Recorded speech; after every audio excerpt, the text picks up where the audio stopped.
Welcome to Study Loop. 19.51.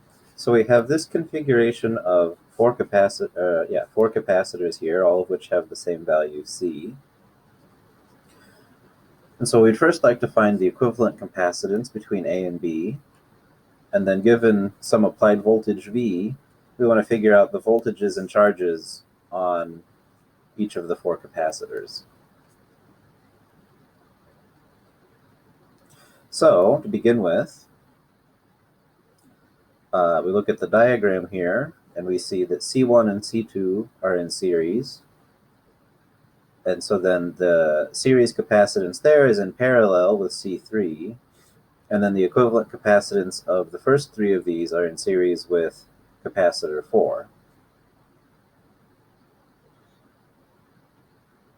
So the capacitance of 1 and 2 in series, they're of equal value. So when you have that happening with capacitors in series or resistors in parallel, it just halves the value.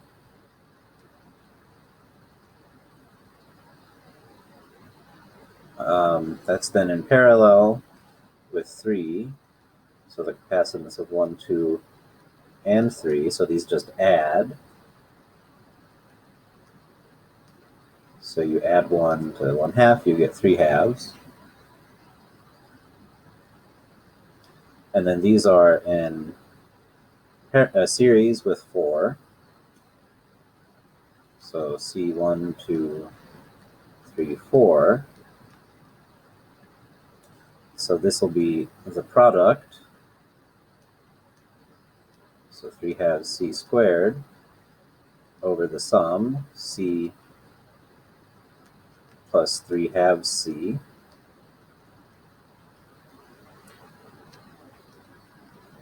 And so the total capacitance between points A and B is 3/5 C.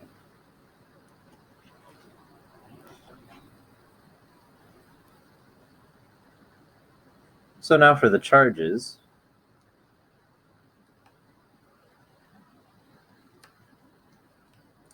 The charge on this total equivalent capacitance we have, which you can call Q1, 2, 3, 4, is equal to the capacitance there. So C1, 2, 3, 4 times V. This is just basically the definition of capacitance. We know that C1, 2, 3, 4 is 3/5 C. So this is going to be 3/5 C times V.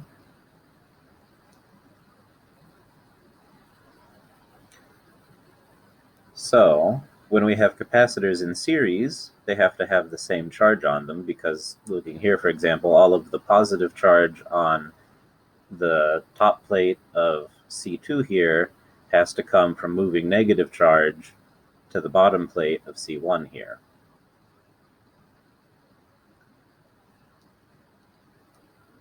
So the charge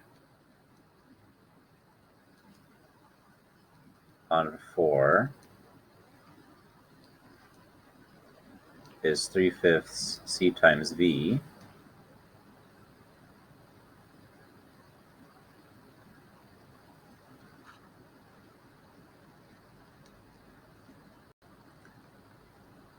And this is equal to C4 times V4. So then the voltage across 4 is going to be 3/5 V, because the C cancels out, and setting this to C4 V4.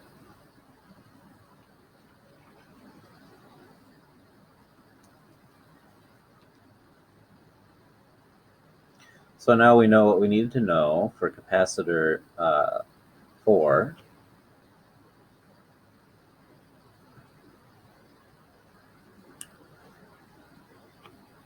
So now the voltage across C1, 2, 3 is the same is the voltage across both of its parallel parts. And also from the preceding week, we can write down Q1, 2, 3, and Q4 are the same.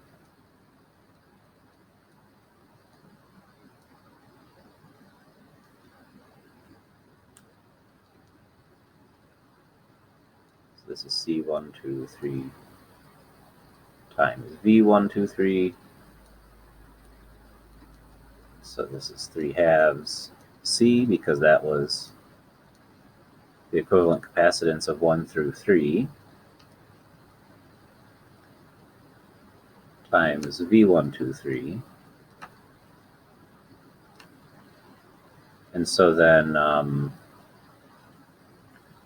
the voltage across 1, 2, 3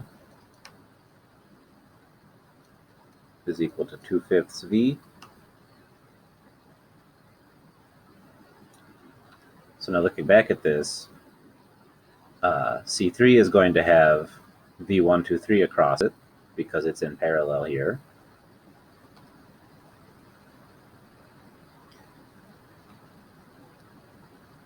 So V3 is going to be 2/5 V. Q3 is C3 times V3. So that's going to be 2/5 V here, and then just C there, so 2/5 CV.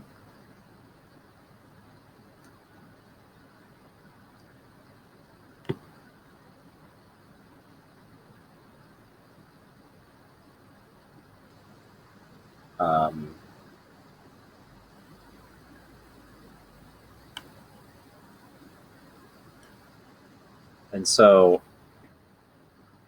Q1, 2, 3 here is going to be Q3 plus Q1, 2.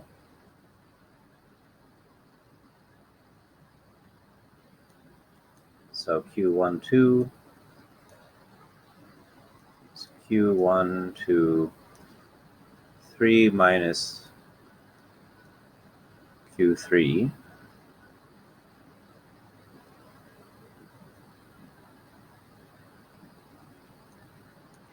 So Q1, 2, 3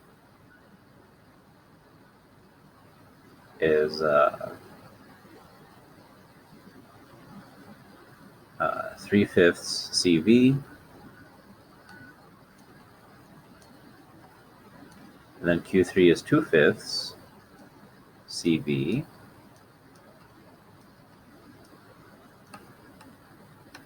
So then the charge that's shared between 1 and 2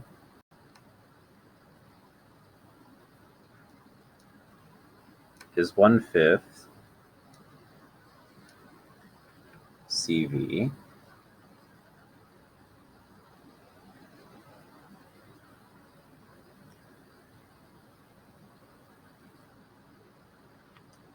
And so C1 and C2 are in series, so they have to have the same charge. So then Q1 is equal to Q2, and that's equal to the net charge on their equivalent capacitance, for the reason that we went over before, is that this is given a net charge by removing electrons from the positive plate up here and adding them here, and then the same number of electrons have to go from here to here. So the two inner plates, together remain neutral.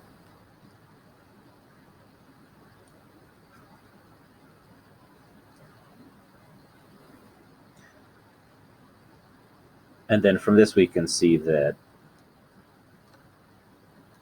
if the charges are the same and the capacitances are the same, then their voltages have to be the same.